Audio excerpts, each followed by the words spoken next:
როგორია მარიამის დანახული თანამედროვე ქალი? ქალი საქართველოში არის ადამიანი, ვინც ოჯახს უნდა მიხედოს, ვინც სარეცხიც უნდა დარეცხოს, საჭმელიც უნდა გააკეთოს, ქმარსაც მოუაროს, შვილებსაც მოუაროს, გაზარდოს. თან როცა ეს ქალი არის მეწარმე, რამხელად რო ჭირდება შენი პროდუქტის გაზრდას და მერე განვითარებას და მერე ხალხამდე მიტანას.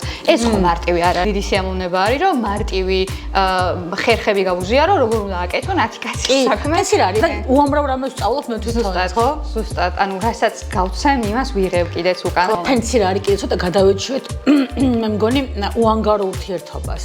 ხო, გენატრება რა ძალიან. რაღაცნაირად უბრალოდ გინდა რომ გასცე და უბრალოდ გინდა რომ მიიღო. ჩემთვის ეს ყველაფერი არის ღირებული, იმიტომ რომ ეს ქმნის იმათ ვინც ვართ.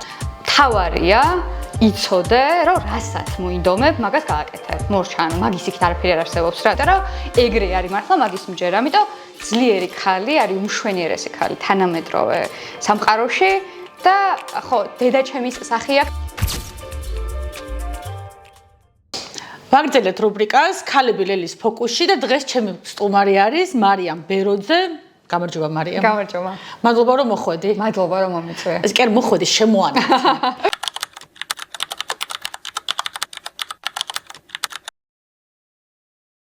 ძალიან კარგი და თან აღმოჩნდა რომ ძალიან ბევრი საერთო გვაქვს. კი. და დაწყებული შემოქმედებითი სამსახურიდან სხვადასხვა რაკურსში, მაგრამ მოგზაურობა გვიყვარს ორივეს. კი. და ამაზეც ვილაპარაკებთ აუცილებლად. მარიამის პირველი კითხვა არის, მისთვის ძალიან მნიშვნელოვანია იყოს ხელმისაწვდომი განათლება. და ამას რა ფორმით აკეთებ და რა არის შენთვის ამისთვის პრიორიტეტი და აქვს თუ არა ამას ყოფილს ასაკი და აი რა შეგხვდა გზა და გზა, რა პრობლემებიც შეგხვდა და პლუს კიდევ სათხედავ შენ თავს ამ ნაწილში. ხო. ხო, კი, ჩემთვის მნიშვნელოვანია, რომ ადამიანებს და ქალებს განსაკუთრებით ქონდეთ ხელმისაწვდომობა განათლებაზე. ამას ვამბობ საკუთარი გამოცდილებიდანაც, იმიტომ რომ მე ვარ სოფელში გაზრდილი ადამიანი, რომელსაც ძალიან ბევრი ინფორმაციაზე თავის დროზე წვდომა არ ქონდა. ამიტომ რაღაცნაირად ყოველთვის ყველაფერი დაგვიანებით მოდიოდა ხოლმე ჩემამდე რა და ეს სამწუხაროა სინამდვილეში, ხო, რატო უნდა იყოს ჩემთვის რაღაცა მიუწვდომელი, რაც ყველასთვის მარტივად ხელმისაწვდომია, სხვა დანარჩენი ადამიანები. აი, გულისხმობ მანდა საკმარისი როგორც მივხვდი არ არის ინტერნეტი. კიდევ რაღაცები არის საჭირო. ასევე იყო მაგალითად მე ძალიან მიყვარდა კითხვა, როცა პატარა ვიყავი და მახსოვს რომ ჩვენ სკოლის ბიბლიოთეკაში იყო ხოლმე ძალიან ბევრი წიგნი, მაგრამ რაღაც ჰარი პოტერის მხოლოდ 3 ნაწილი ჰქონდა, მეტი არ. ანუ ესეთი წვრილმანი რაღაცები არის სინამდვილეში, რაც მე განსაზღვრავს იმას, რომ ძალიან ბევრი რამე უბრალოდ არ იცი, რაც სხვა უფრო მარტივად აითვისა, იმიტომ რომ მისთვის მარტივი იყო, რომ რაღაცა ამ განათლებაზე წვდომა ქონოდა.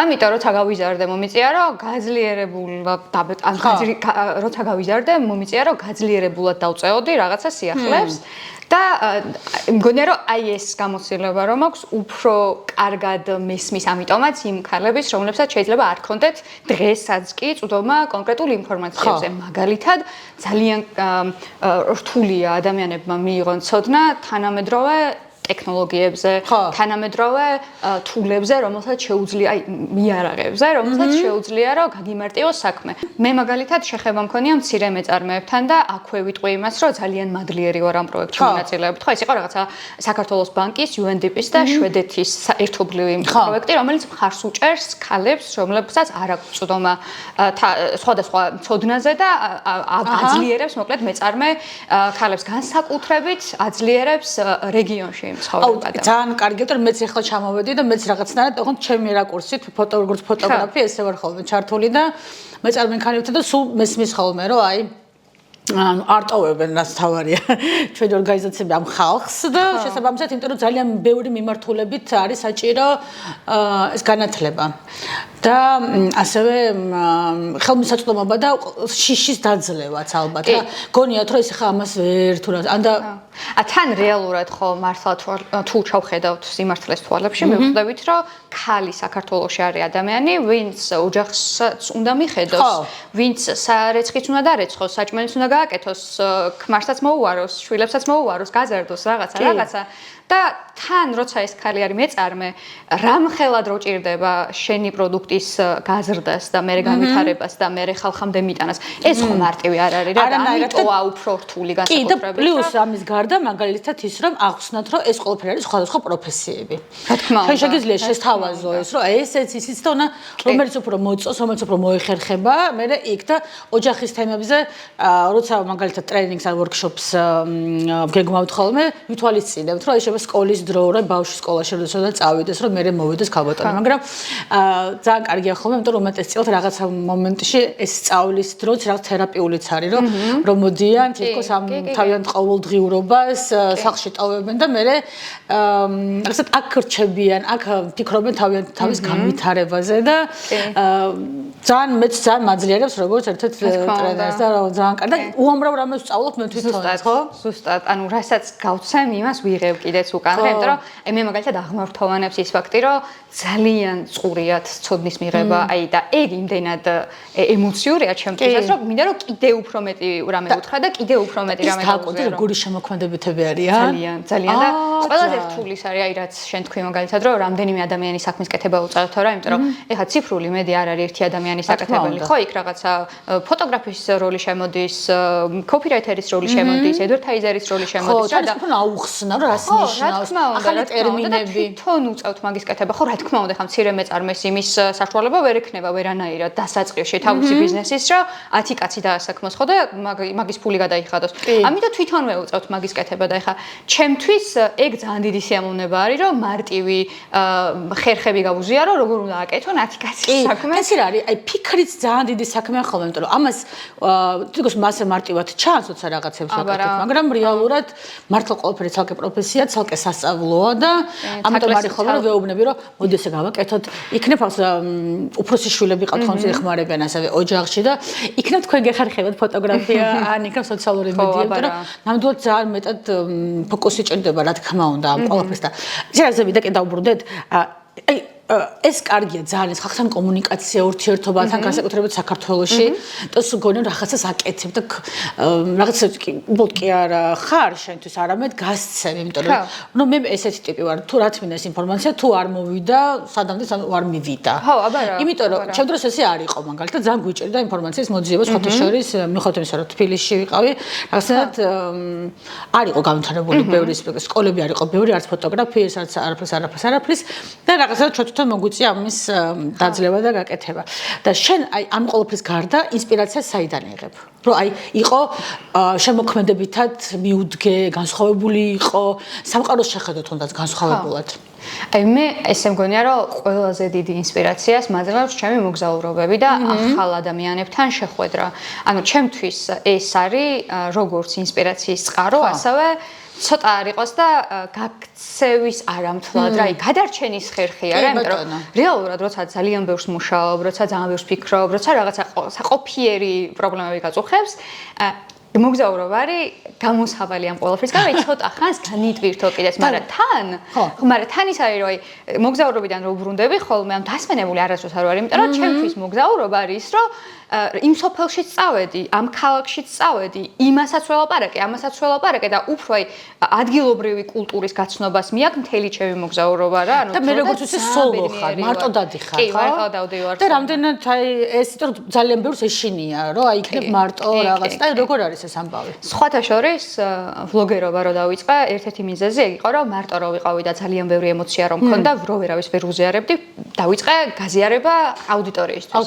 და მე უცებ აღმოვაჩინე, რომ თურმე ესე მარტივად რო ავდექი და წავედი და ვიმოგზაურე, ეს არ ყოფილა სიამოვნებაში მარტივი რა, იმიტომ რომ ვიღაც გოგოები წერდნენ ხოლმე, ბიჭებიც მათ შორის მარტო გოგოები არა, მაგრამ ნუ წერდნენ ხოლმე ადამიანები, რომ ეს როგორ შეძელი და ყოჩახ და რაღაცა, მაგრამ სინამდვილეში ჩემთვის ესე შესაქმები არაფერი არ ყოფილა, იმიტომ რომ ანუ მეგონა რომ ეს ყველასთვის მარტივი იყო რა მე თუ წავედი ყველა წავიდოდ რა მაგრამ თურმე არ აღმოჩნდა ეგრე ამიტომ მე გადავწყვიტე რომ ცოტა სხვა კუთხით შემეხედა ყველაფრისთვის და მაგალითად მე თქვა გოგოებისთვის განსაკუთრებით იმიტომ რომ რაც უნდა იყოს გოგოებს ყოველთვის უფრო მეტი საფრთხის წარმოქმნა შეუძლიათ გზადეხა ვიყოთ რეალურები ხო ანუ ამ გოგოებისთვისაც დავიწყე იმის თქმა რომ არაფერი საშიში არ არის რა მაგარი ხარ და მიდი რა უბრალოდ ერთხელ გარისკე ერთხელ წადი მარტო და მიხვდები რომ იმას მაინც მიხვდები მოგწონს თუ არა მარტო წახვალსადმე რა ანუ საშიში არაფერი არ არის მარია მე მგონია მე ესე ვარ და ალბათ შენც ესე ხარ რომ ეს მოგზაურობა არ არის მხოლოდ რაღაცების დათვალიერება ეს არის შენი თავის შეცნობა და ამაზე დიდი საინტერესოობა რომ აი შენი განათლება ეს მიღებული მთელია ეს გამოცდილება შიშების დამარცხება შიშების დამარცხება სიახლის მიღება მე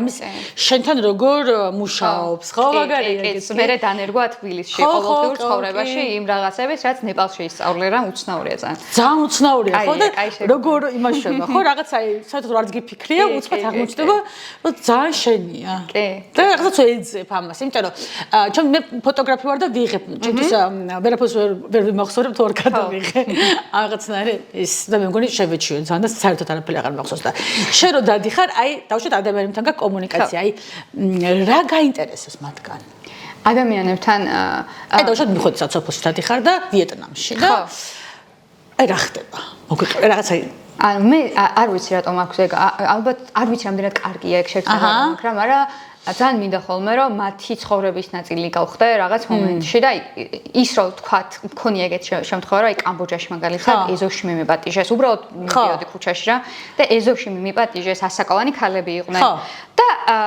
წიცელი რაღაც მოკეთ თავისებური რაღაც ტანსაცმელი ეცვათ და ესე გამახსენდა ძალიან იმერული ეზოები რა ეზოები რო შეხედან და ბავშვები თამაშობენ რა ეგრე და ანუ არაფერი არ გვილაპარაკე იმიტომ რომ აბსოლუტურად ენა არ გვესმოდა ერთმანეთის მაგრამ ესე ვიჭექი ჩემთვის და რაღაც მაგათ მოწოდებულ რაღაცას ნეკებს ჭამდი რა და თვითონაც რაღაცა ხან მე ესე მიღიმოდნენ ხან ერთმანეთს ელაპარაკებოდნენ არაფერი არ მომხდა რა საერთოდ ხო ესე ერთი შეხედვით საინტერესო მაგრამ რამხელა ემოცია იყო ის რომ ისხდნენ ეს ქალები ეზოში და მეც იქ ვიჭექი და მეც იმ მომენტის ნაწილი ვიყავი რა ანუ ესაა ჩემთვის მნიშვნელოვანი ანუ არ მაინტერესებს ეხლა ამ წუთას ის ქალი რაც მეტყოდა რა იმიტომ რომ არ იყო ეს მნიშვნელოვანი თენცი რა არის კიდე ცოტა გადავეჩვეთ მე მგონი უანგარო ურთიერთობას ხო გენატრება რა ძალიან რაღაცნაირად უბრალოდ გინდა რომ გასცე და უბრალოდ გინდა რომ მიიღო ხო ბოდიში ეხა გამახსენდა ტაქსისტებს ხო უყვართ ხოლმე ლაპარაკი რა და წინაზე სოფლიოში და წინაზე შემხვდა ერთი ტაქსისტი უბრალოდ აი რაღაცა ხვდები რომ ვეღარ ითმენს რომ უნდა მელაპარაკოს და მეთქი ოკეი კაი მელაპარაკი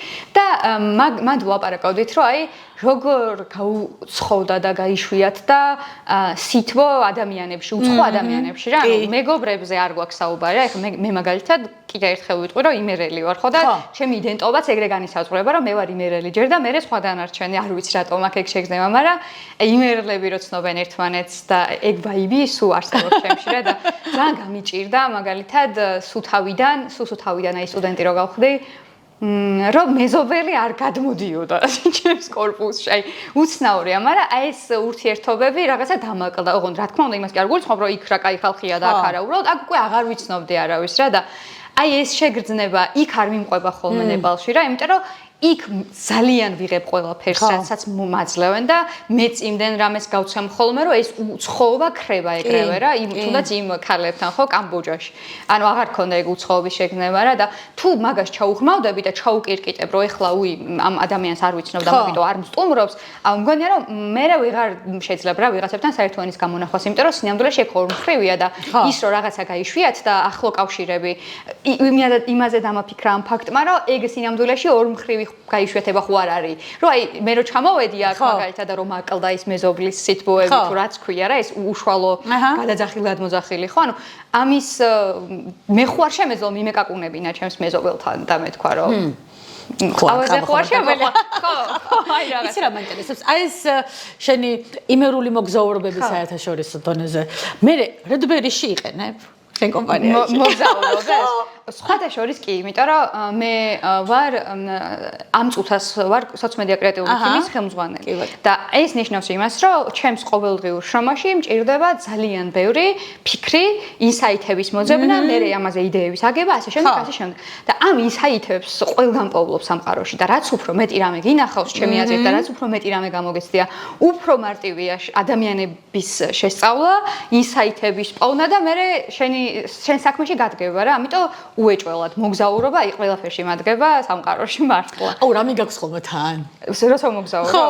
გეტყვი. აქამდე მიმქონდა ხოლმე ჩვეულებრივი ნივთები ხო რაღაცა რაც უფრო ცოტა წავიღებ, ვით უკეთესი ჩემთვის, იმიტომ რომ ზურგჩანთით დავდივარ და ესე 6 თვე შეიძლება ერთი ზურგჩანთით ვიარო, მაგრამ ბოლოს ჩემმა სიძემ, მათემ ჩამომიტანა ამერიკიდან პატარა ესეთი ამხელა თუჯინა რა, მოკლედ და უცებ აღმოჩნდა რომ მაიას ტომს ესე ჭერა თურმე, რომ ამ თოჯინას ბალიშის ქვეშ თუ დაიდებ და სევდიანი თუ ხარ, ეს თოჯინა წაიღებს რა. ამას და მე ვფიქრობ რომ ანუ სულ რომ მართალი არ იყოს რა მნიშვნელობა აქვს ნივთები ხო ეგრე იძენენ სინამდვილეში მნიშვნელობას თუ შენ ამოგზაურე გიჟივით მართლა იმიტომ რომ როგორც კი ოდნავ რაღაცა წამიღებს ფიქრი ეგრევე წკობ და მორჩა რა მაგის თუ გჯერა იმუშავებს თუ არ ჯერა არ იმუშავებს ისე ეხლა ძალიან ეს ტრადიციები ეს აღმოჩენები მარტო გარეთ სამყაროსი კი არა შენი აღმოჩენები ამ გარეთ სამყაროსთან მაგრამ აი ეს ყველაფერი რომ ესე ვთქვათ შევაჯამოთ